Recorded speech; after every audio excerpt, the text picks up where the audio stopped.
Hey everyone, how's it going? Today, let's take an up-close and personal, in-depth look at the all-new 2014 Toyota Highlander Limited all-wheel drive. And this is going to be a detailed, in-depth review of the Highlander. We'll start it up, so the engine, get an exhaust clip and cover the performance data, as well as show you a bunch of the unique aspects of the interior as well as exterior.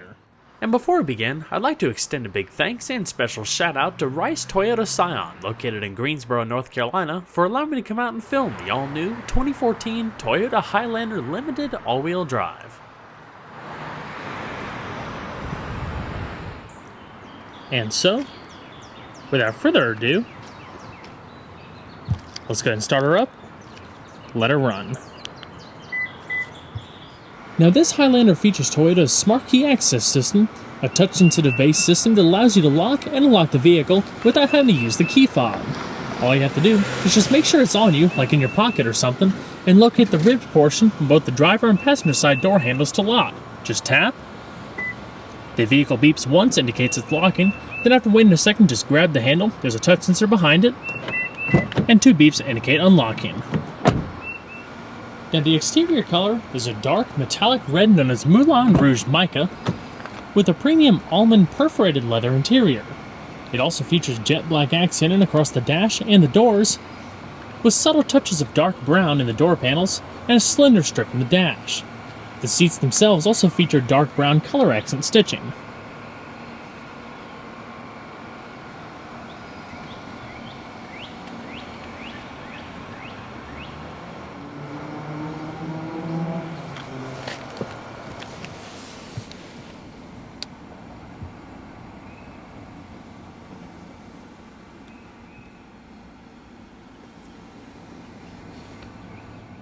Now, along with that Smart Key Access System, the Limited also features a standard remote push-button ignition system. All you have to do to start is just put your foot on the brake and hit the dash mounted button to go.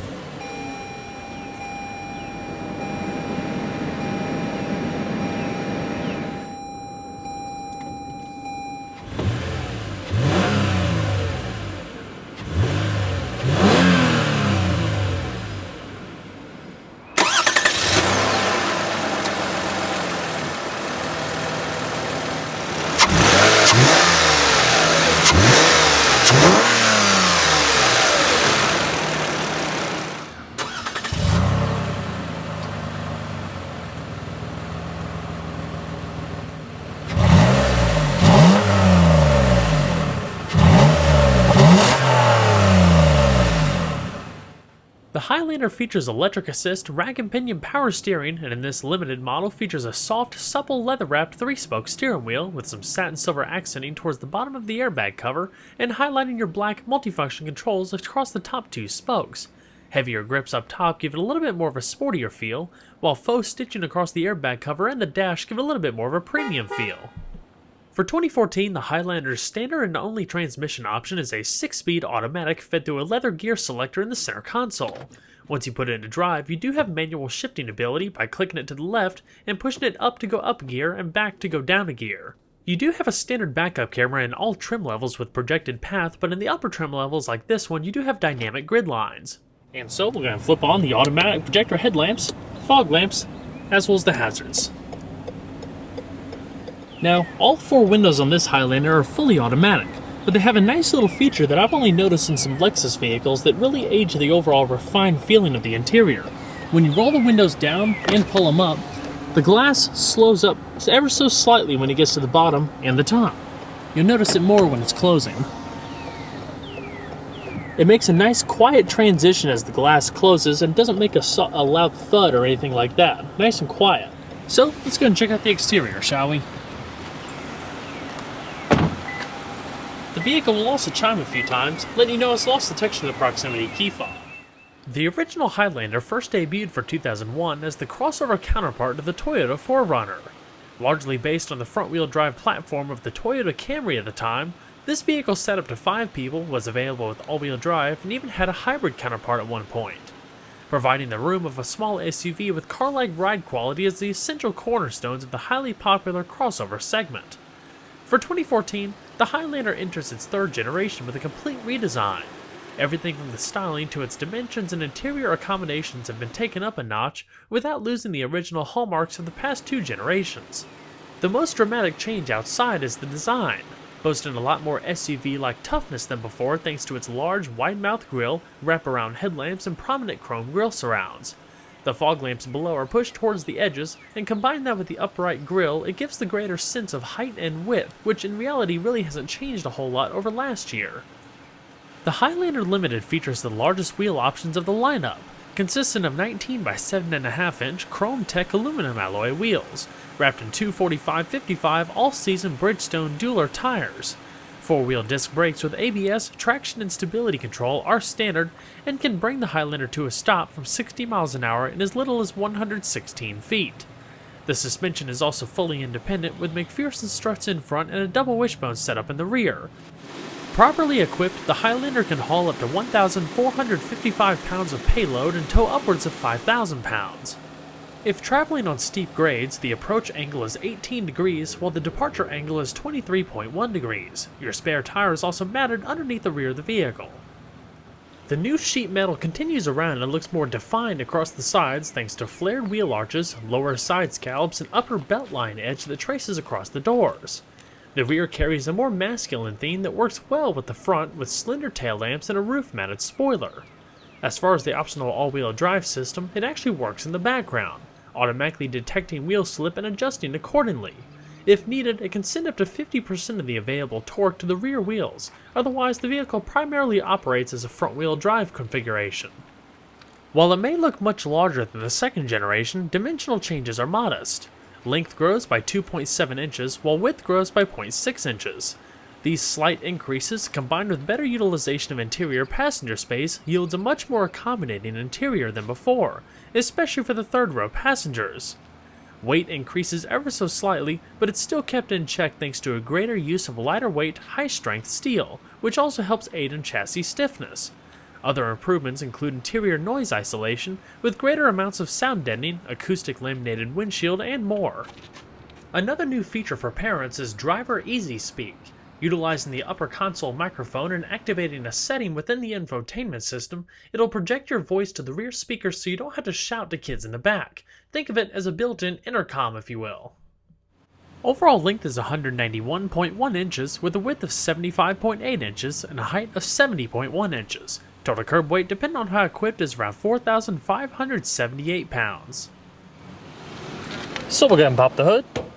The base LE comes standard with a 2.7-liter 4-cylinder that produces 185 horsepower and 184 pound-feet of torque, with miles per gallon between 20 city and 25 on the highway. For more power and drivetrain flexibility, I suggest stepping up to this all-aluminum dual-overhead cam 24-valve 3.5-liter V6, with a compression ratio of 10.8 to 1 and a red line of 6,300 RPM. It's standard on all trim levels except optional for the LE. It produces a respectable 270 horsepower and 248 pound-feet of torque. This translates to 0 to 60 times of 7.5 seconds and quarter-mile times of 15.4 seconds at 91 miles an hour. While standard is front-wheel drive, the V6 can also be had with all-wheel drive. As far as fuel economy, with a 19.2-gallon tank and running on regular 87-octane gas, expect a rating between 20 city and 24 on the highway for the V6. The Highlander of recent years has always had an attractive, well-appointed interior, but with the 2014 redesign, the interior is perhaps the biggest departure as far as the materials, technology, and overall refinement. For starters, the all-new styling is more formal and modern than before, with clever uses of storage and alternative color schemes, not to mention padded material on every touchpoint that gives off a certain vibe reminiscent of Lexus. The two-tone color schemes with a matte wood finish and satin silver accenting, not to mention the brown padded trim across the doors, two-person memory, and all of your power locks, power windows, and mirrors are located on the door, amongst a storage with 2 water bottle holders. As we continue on inside, you don't have necessarily sporty bucket seats, but they do have a little bit of lateral grip across the sides. Their forte is primarily comfort, with 2-way power lumbar adjustment as well as a power thigh extension in this particular model amongst your standard power adjustments. Brown color accent stitching, as well as the perforated sections across the middle for the heating and ventilated function of the seats. You do have adjustable seatbelts, adjustable headrests, and of course, standard side airbags. Continuing on down below, you do have an aluminum scuff plate, logoed floor mats, standard knee airbags, and a telescoping steering wheel. On the upper trim levels, you do have standard blind spot monitoring rear crosspath detection, while the Highlander also across the board has the standard Toyota Star safety systems. Your windshield de-icer, parking sensors, and power liftgate are located to the left-hand side, whereas you do have an optional sunroof or a panoramic sunroof option. Still, let's go ahead and see if she sounds.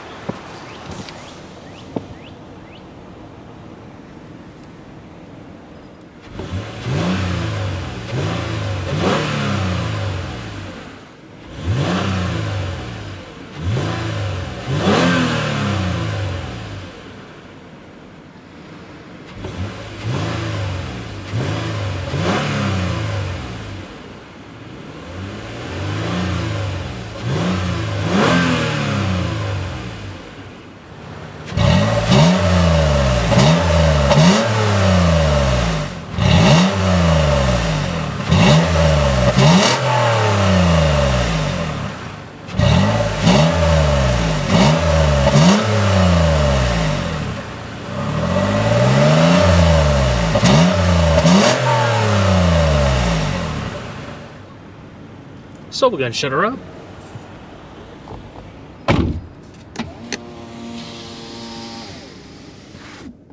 This Limited features the top-line in-tune premium audio group with navigation and app suite, containing 12 JBL Green Edge speakers, 8-inch touchscreen infotainment system, and multimedia flexibility from standard satellite radio, Bluetooth, HD radio, MP3 compatibility including iPod, as well as more. For a closer look at how the in-tune system works, please click the link in the annotation below or in the description box below to be taken to a 2014 Toyota Corolla S. Overall, they're pretty much identical in their functionality, except the Highlander has some touch-sensitive buttons on either side of the screen.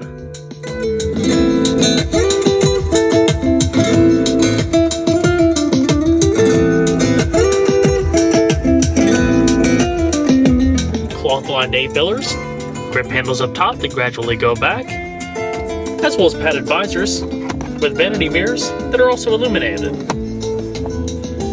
Your rear view mirror is also auto-dimming. In your top stack, it houses your microphone for the hands-free Bluetooth telephone, 3-position garage home link, as well as your interior illumination, reading lamps, padded sunglass container, as well as a little mirror so you can keep track on the back passengers. Not to mention the controls for your fully automatic sunroof. There's also a little wind deflector that'll pop up.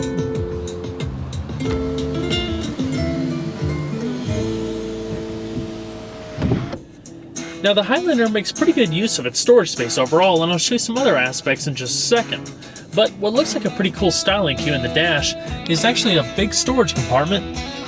It carries the entire length of the dash to the other side, big enough that you could fit your entire hand into. The Limited also features a tri-zone electronic automatic climate control system with independent temperature adjustments for the driver, passenger, and the rear passengers. Front and rear defrost with heated side view mirrors, recycling, controlling the rear temperature up here, changing the different zones, fan speed, and syncing both sides. As we continue down the center console, you have 2 adjustable cup holders accented in silver chrome, as well as 3-stage heated and ventilated seats for both the driver and passenger. In front here, you have your traction control, snow mode, downhill assist, as well as your locking differential. Continuing across the center console, and more storage space becomes evident. Full, padded center console that also has the faux stitching coming across the edges. All you have to do is just press it and slide it open. Now, it's one continuous big storage compartment with an adjustable tray down below, as well as a 12-volt power outlet. But you don't have to open the whole thing if you don't want to. It's separated for a reason. You can just undo that and stick something in there if you'd like. That small bit of brown accenting is coming across the top portion, surrounding the digital clock in the middle. And you also have the matte finished wood underneath the silver trim on the passenger side. As far as the steering wheel, on the left-hand side are your radio controls, hands-free telephone, and voice commands. How may I help you? Help. To use this speech recognition system, press the push-to-talk button on your steering wheel and say a command that is natural. Here are some things you can do with this system. Get directions to an address. Find points of interest like restaurants and movie theaters. Play your music. Listen to the radio. Make a call. Read and send text messages. View weather and traffic conditions. At any point, you can say back, start over, or cancel, and help is always available as well. Cancel. Canceled. It's quite a pleasant voice and easy system to use. It really just shows you how intuitive and easy these voice recognition systems have gotten over the years. The right side features a driver information system that's located in the high-res digital display in between the speedometer cluster. Now, it packs a lot of information, not only your driver info system, but navigation and radio data, as well as vehicle alerts and customizable settings.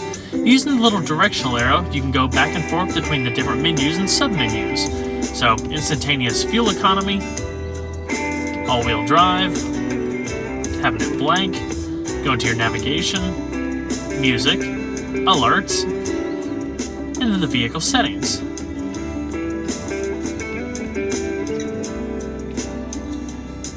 There's also a back button, and this one returns you to the main one, which is your information screen. It also shows the outside temperature and what gear you're in. The gauges themselves are also quite neat. You have temperature to the left and vehicle fuel off to the right. The gauges themselves are beautiful. If you didn't catch it earlier, the gradual LED rings that surround it really look cool at night. I wish I was actually filming at night so I can show it to you.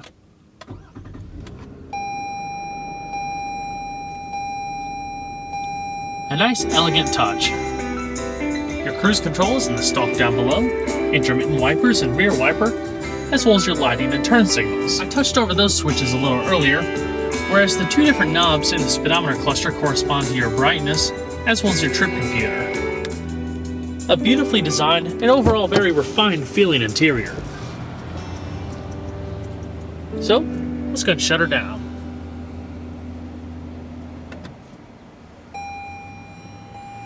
And we'll check out the back seat, shall we? The Lexus-like interior quality definitely carries on to the rear as well, making the rear seat an extremely inviting and comfortable space to be in.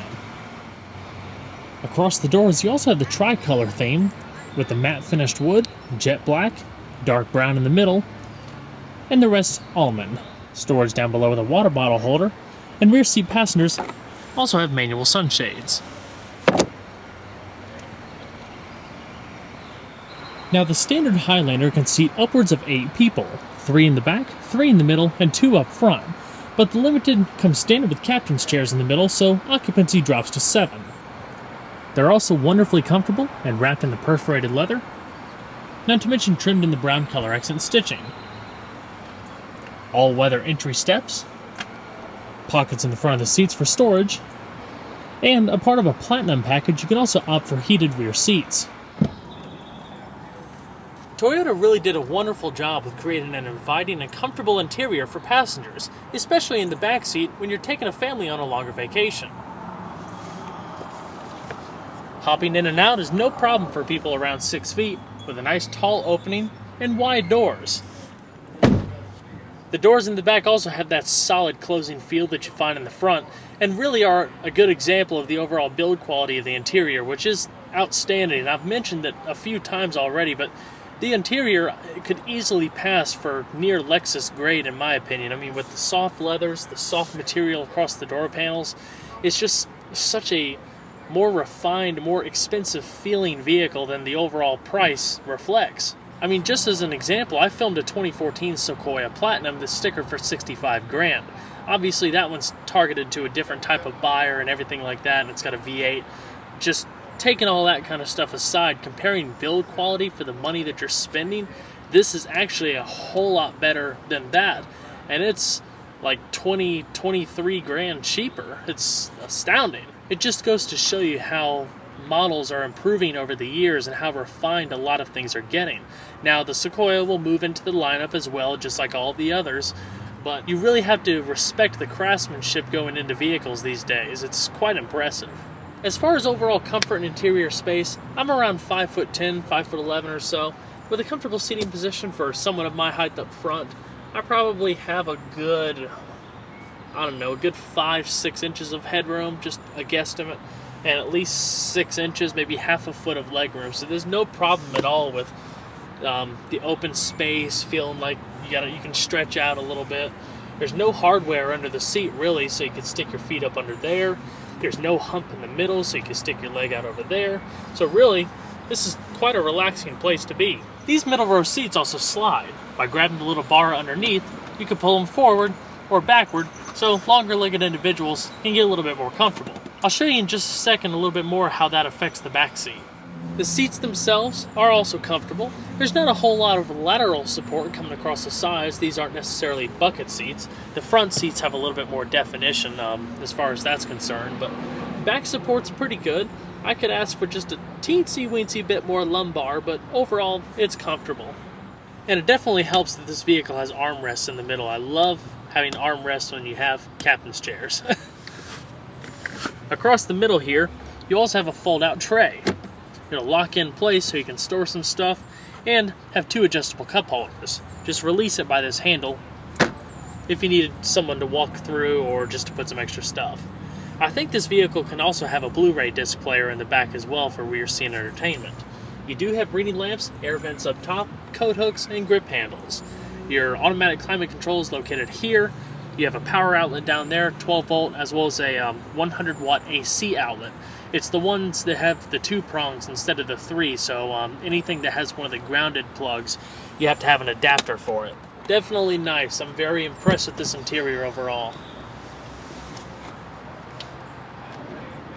So let's go ahead and hop in the back seat real fast. It's a little tighter getting in for taller people. You're going to want to put up these headrests for better comfort and put them down for better visibility. There's also speakers mounted in the tailgate so everybody can be immersed in the sound even all the way back here. Now, like I showed you, the middle row seats are able to slide back and forth. They're adjustable. But if they come all the way back, that pretty much eliminates all of your leg room back here. So if there's somebody sitting in the middle here, try to find a middle ground between the two. As far as comfort though, I would say the back seat is doable for someone around 6 feet or so, but not necessarily the most comfortable. So most often, in my opinion, I think children and smaller individuals are going to sit back here. But headspace is probably about an inch extra or so, and leg space, like I said, it depends on the people up front. There are 4 cup holders back here, as well as some cargo tie downs. 2 cup holders here, 2 cup holders there, and a seatbelt holder there, so you can clip it away and not get tangled on it as you're getting out of the vehicle. What's also nice is that the back row also has reading lamps and air vents. In order to gain access to the back seat, there's actually a lever on the inside portion here that you would lift up, it'll fold forward, and slide the seat forward with ease, as such. Then using that little handy step-up platform makes it easy to get into the back.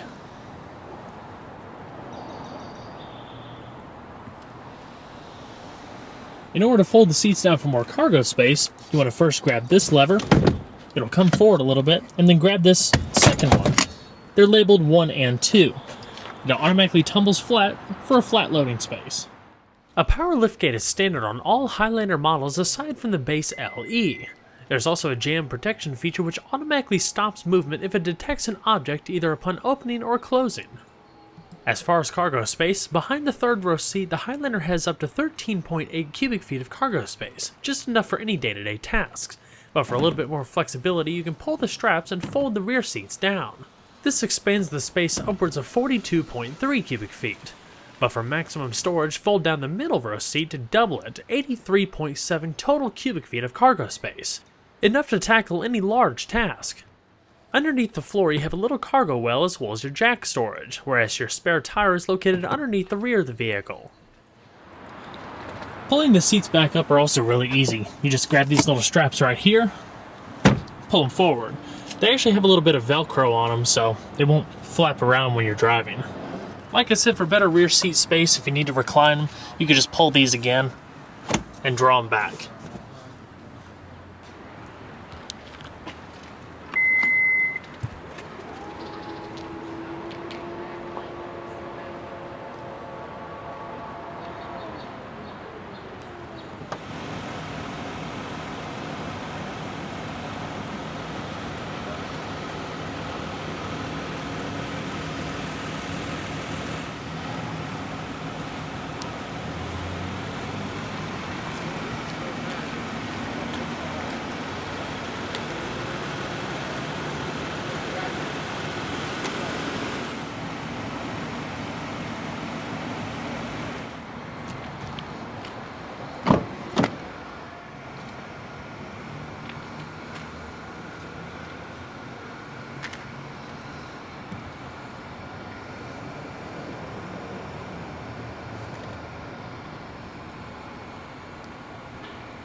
The passenger seat also has similar adjustments that you find in the driver's seat, only it doesn't have the extra power lumbar or power thigh support.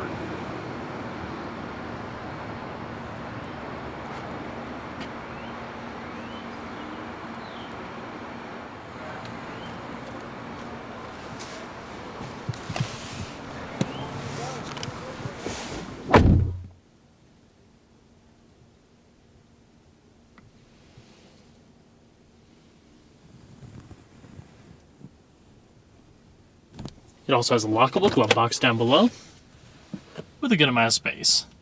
It comes down a little low, so you might want to watch your legs if it's dropping down.